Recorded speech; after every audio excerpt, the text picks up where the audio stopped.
नमस्कार दोस्तों, स्वागत है आपका हमारे चैनल में। आज हम पढ़ने जा रहे हैं सिंधु सभ्यता, सिंधु घाटी सभ्यता या फिर हड़प्पा सभ्यता के जो उत्खनन स्थल पाए गए हैं उसके बारे में, और जो इम्पोर्टेंट चीज़ वहां से मिली है इसके बारे में, जो यूपीएससी, पीएससी, यूजीसी, नेट के लिए बहुत ही इम्पोर्टेंट है। तो चलिए शुरू करते हैं हमारी आज की क्लास।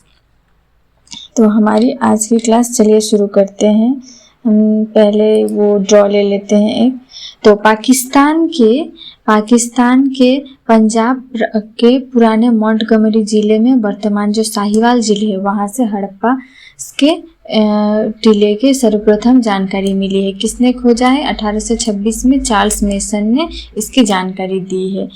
उसके बाद हम देखते हैं 1921 ईस्वी में दयाराम साहनी ने इसका सर्वेक्षण किया। किसने सर्वेक्षण किया? 1921 ईस्वी में दयाराम साहनी ने इसके सर्वेक्षण किया और उत्खनन प्रारंभ किया, मतलब खोदना शुरू हुआ।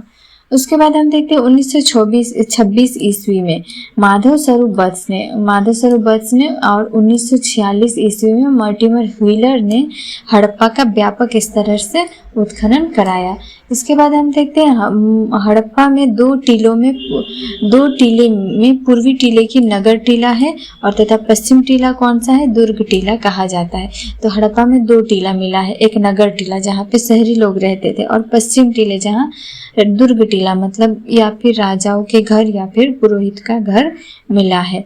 दुर्ग टीले की व्हीलर ने मार्ट AB की संज्ञा दी है। उसके बाद हम देखते हैं हड़प्पा के आवास क्षेत्र के दक्षिण में एक कब्रिस्तान है। हड़प्पा के आवास क्षेत्र के दक्षिण में एक कब्रिस्तान मिला है जिसका नाम क्या दिया गया है? R37 नाम दिया गया है।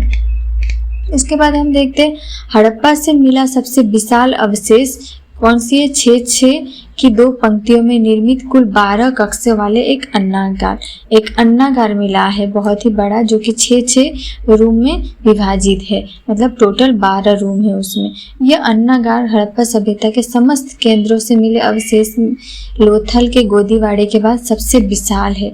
लोथल के जो गोदीवाड़ा मिला है वो सबसे विशाल है, लेकिन उसके बाद जो सबसे विशाल एक कोई जगह मिला है वो है अन्नागार है, वो भी हड़प्पा के, जो 12 रूम में है, 6-6 में विभाजित है।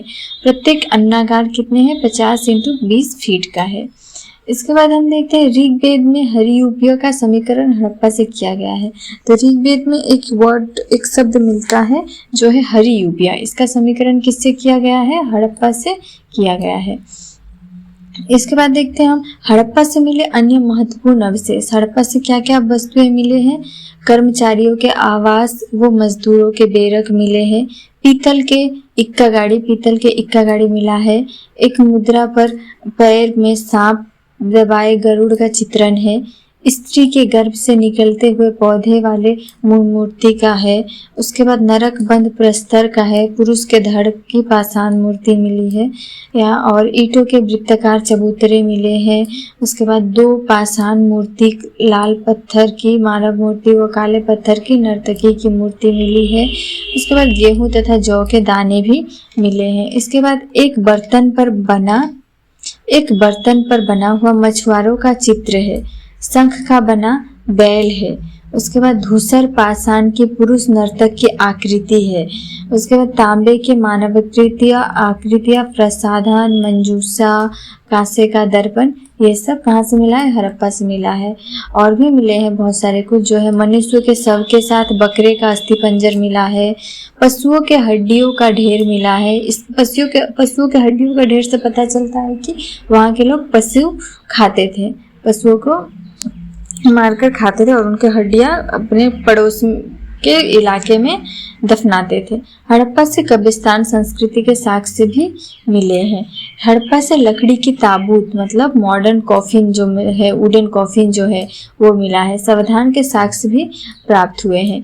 उसके बाद सर्वाधिक अभिलेख युक्त मुहरे हड़प्पा से ही प्राप्त हुए हैं। सर्वाधिक अभिलेख युक्त मुहरे कहाँ से प्राप्त हुए? अब हड़प्पा से ही प्राप्त हुए हैं। जबकि सर्वाधिक मुहरे कहाँ से मिले हैं? मोहनजोदाड़ो से मिले हैं। सर्वाधिक मुहरे मिले हैं मोहनजोदाड़ो से, और जो भी मुहरे मिले हैं उसमें ज़्यादातर लिखा हुआ मुहरे मिले हैं हड़प्पा से। तो ये रहा हमारा हड़प्पा का एरिया, कहाँ कहाँ पे है स्थित है वो, और हड़प्पा से क्या क्या वस्तुएं मिले हैं इसके।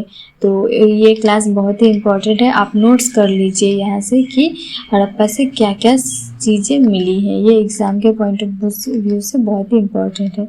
तो हमारे आज की क्लास इतना ही। क्लास अगर पसंद आए तो वीडियो को लाइक शेयर और सब्सक्राइब ज़रूर कीजिए।